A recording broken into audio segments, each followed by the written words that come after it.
Çok yanında kanal etmiş biri gelmiş.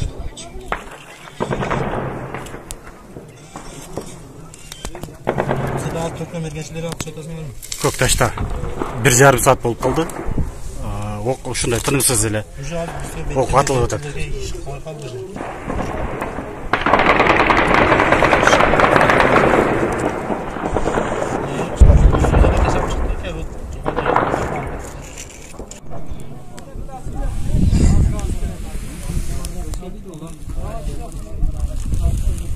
Азыр мен ушул мына Көкташ айылынын четинде турам. Мына менин артымдагы бул ушул Көкташ айылы.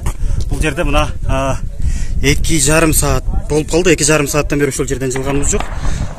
Ок атышуу азыркыдай эле тынымсыз ушул 2,5 саатка созулду да. Бул алгач баштап окуя ушул жерде аңчылык куралдардан атылган октор башталып атты. Кийинчерээк ошол аскерлер эки тараптан аскердик оор куралдар катышып, оор техникалар тартылып, мен азыр эле көрдүм ушул жерде Головной деген жердеги атышуу болуп жаткан жерден Кыргызстандын 8 жараны октон жаратылган 8 жаранын алып келип ооруканаларга алып кетишти.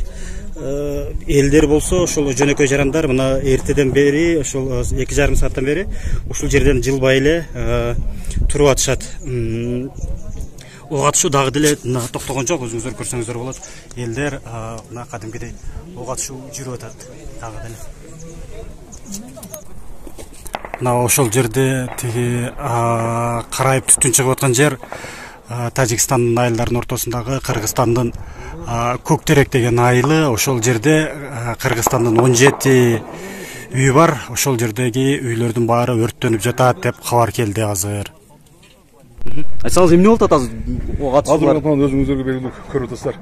Көкташта тажик аскерлери кирип келишип, биздин жарандарга ок атышып атататтар.